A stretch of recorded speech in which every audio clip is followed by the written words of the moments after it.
Introducing myself, I'm Richard Smyth.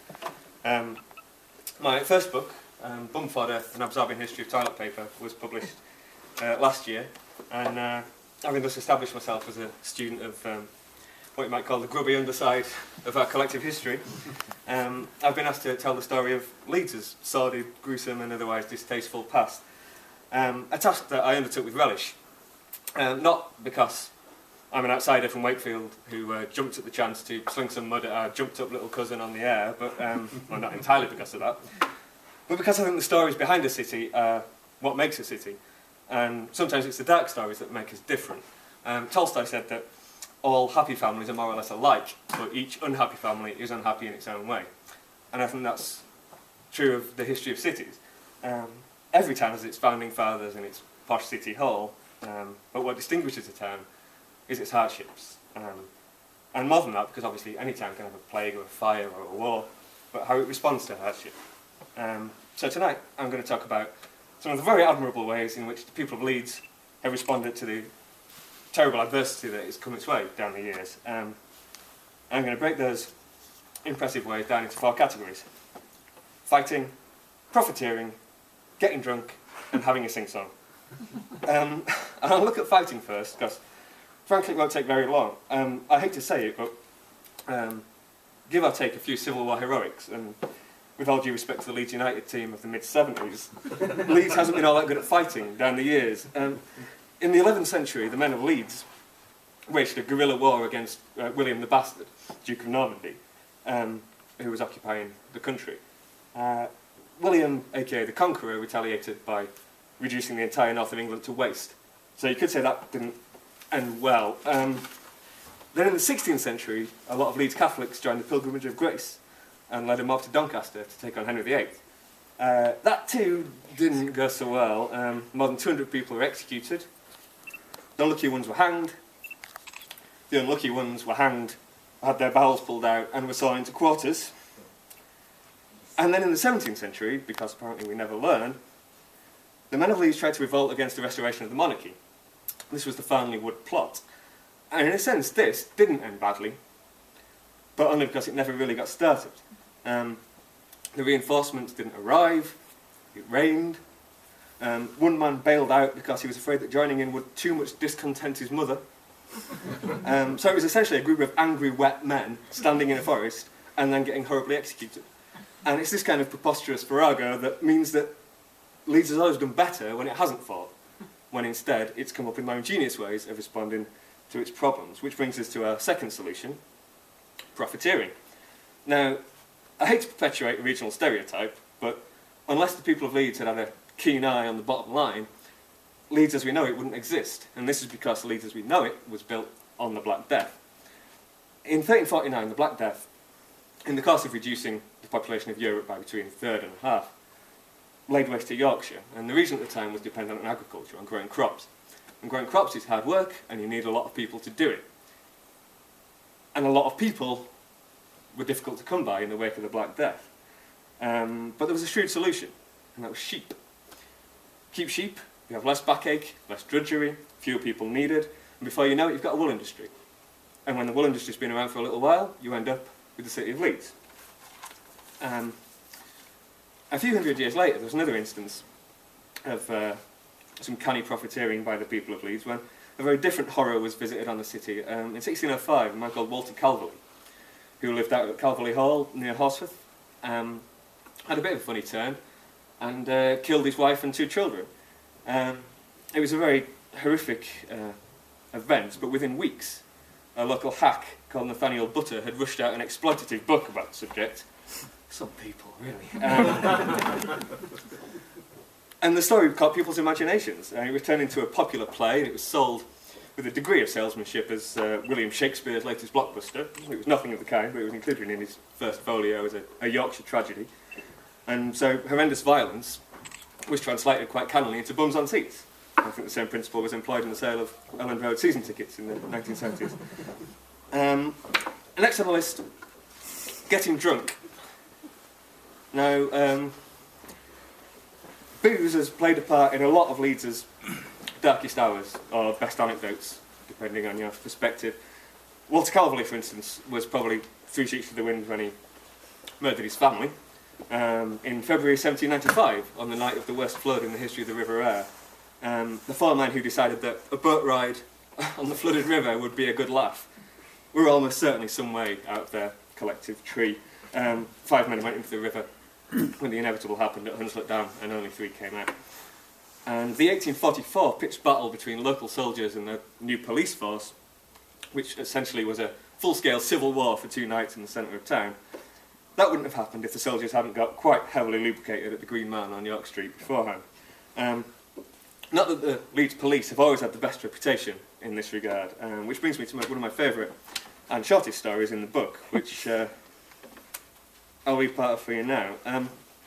The Leeds Police Force had only been established in 1836. In 1837, a huge fire broke out on Water Lane down in Holbeck, in the industrial quarter of the city. And the next day, the Leeds Mercury, one of our 2 most venerable local papers, reported that the policemen soon restored order and assisted in checking the devouring flames. The appearance of novelty in our police has now worn off, and usefulness, activity, and the prevention of crime have become their prominent characteristics. Which is all well and good. It suggests that the police have all bedded in. They're no longer just a novelty, they're a serious force for good in Leeds. But a few days after the fire, and after this report in the paper, the same newspaper published a letter from 4 gentlemen of Leeds, Mr. Joy, Mr. Smyth, Mr. Lord, and Mr. Graham, who suggested that, far from being indefatigable in their exertions in endeavouring to extinguish the fire and guard the property, the 3 officers who had supposedly rushed to the scene of the fire, instead of being so engaged, were drinking and tossing for grog at the Malt Shovel Inn, Meadow Lane, for upwards of 2 hours during the time the fire was at its greatest height, and one of them was obliged to go to bed, he being unfit for duty. At about 4 o'clock in the morning, the letter went on, Inspector James finally made it to the site of the fire. Now, to give you an idea of the geography, if you're not from Leeds, Meadow Lane, where the pub was, is about 100 yards from Water Lane, where the fire was. When he got there, he managed to arrest a fireman who had been toiling at the scene for several hours. The fireman was taken to prison, where the poor fellow was kept in his wet clothes till 6 o'clock in the morning, when he was liberated.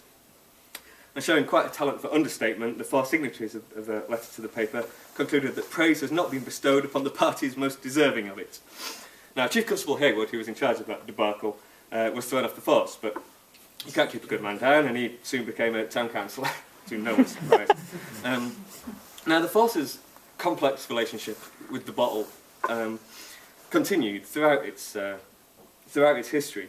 The fact that it was still a problem later, quite a few years later, is evident from the 1876 Constable's Guide, which gives the incentivising direction that strict sobriety is always the first point taken into consideration when promotions are made. Now, this obviously wasn't entirely borne in mind by all officers of the force at that time, and the brief and inglorious policing career of Mr. James Donnelly illuminates this issue quite eloquently. The minutes of the Watch Committee meeting of 1877 give you the details in quite pithy effectiveness. 30th of November 1877. Watch Committee resolved that they were willing to appoint James Donnelly as a police constable on condition that he becomes a total abstainer. 21st of December, under a month later, that James Donnelly be appointed police constable. 28th of December 1877, a week later, that James Donnelly be fined 5 shillings and severely reprimanded for being drunk on duty.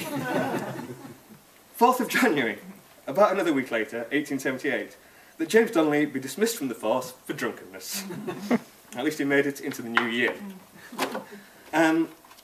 Which takes us to the final point in my list, which was a good sing-song. Don't worry, I'm not going to lead you all in chorus. But that is how the people of Leeds have responded in times of moments of such high drama as this. Consider 1864, when Armley Prison held its first and last public execution.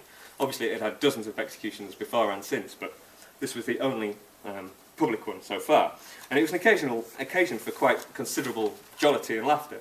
I'll have a brief aside before I go into that. The 2 men who were executed, Joseph Myers and James Sargison, they were hanged together, side by side, even though the crimes were unrelated. And at the gallows, Sargison turned to Myers and said, "Art thou happy, lad?" And Myers replied, "Yes, I am." Which is obviously a deeply admirable example of courage in adversity. But Myers, who was from Sheffield, in my opinion, showed himself to be clearly not a man of Leeds, because in these parts, as you'll know, the only possible acceptable answer to any question about your well-being or health is, not so bad. But anyway, jollity at the gallows. The crowd at Armley was immense, absolutely. It was stretching so far that the people at the back had no prospect of even seeing the prison, never mind the prisoners. The Leeds Mercury said that there were plenty of representatives from the lower and more degraded stratum of society, but also plenty from the middle classes. And there were a lot of women too, and Mercury said that their anxiety to get a good view exceeded that of the men, which will come as no surprise to anyone who's ever seen an episode of Jeremy Kyle. There were games being played, there was a lot of heckling, which I imagine is the last thing you need when you're about to be barbarically executed. And again, there were songs. It was awful stuff. I mean, 6 verses of dreary laments with rhymes like, here I lie, doomed to die, gallows high, that kind of thing. But a sing-song at such a time. And the song sheets came out again during the Dripping Riots of 1865, the most stereotypically northern instance of civil unrest in English history. A cook called Eliza Stafford was sent to prison for stealing 2 pounds of congealed fat from her employer, a doctor called Henry Chorley. This caused outrage. And when she was due to be released from prison, a mob of 10,000 people, it was said, gathered at Armley Prison again to greet her on her release. Now, Eliza was a bit shy and embarrassed about the whole fuss, so she's actually sneaked out a bit earlier, or been let out a bit earlier, and skedaddled to Scarborough to start a new life free of the dripping humiliation. But the crowd kept the spirits up by cheering a man dressed in drag, throwing snowballs at the police, shouting abuse at the police, and then they decided to go to Henry Chorley's house on Park Square and sing some abusive songs at him. And they had song sheets printed and everything. It was, the one song went, if I was the doctor, I've only got the words, I haven't got the music, otherwise I'd be, you know. If I was the doctor, I would let them see. I'd take an example from Victor Townley. If ever I dealt out such justice again, I'd jump from my seat and fracture my brain. Now the reference there is to Victor Townley, was a notorious murderer of the time who a week before had jumped from a high staircase in Pentonville Prison and landed on his head with inevitable consequences. Another song that they sang, which was in Leeds dialect, which I won't attempt to recreate, had the simple but catchy chorus, dripping, dripping, dripping, no perquisite nor tipping. I mean, this cheery sing-song did descend into a full-scale riot where a man died and the army were called in, but we've all had sing-songs like that.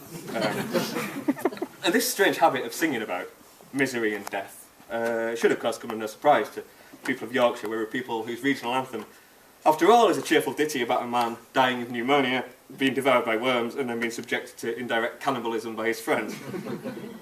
But it is a recurring response throughout this history of Leeds. And like all the reactions I've picked out today, even though it's not always very savoury, it is a very human response to drama and hardship. Now, I've only had time to touch on a few of the stories from the book, but the stories I have told you, I think, encapsulate the idea that any old city can be the birthplace of a hero, or put up a blue plaque. And it's only when it's under pressure does the real character of a city, good or bad, generous or violent, sober or drunk, come to the fore. Thanks.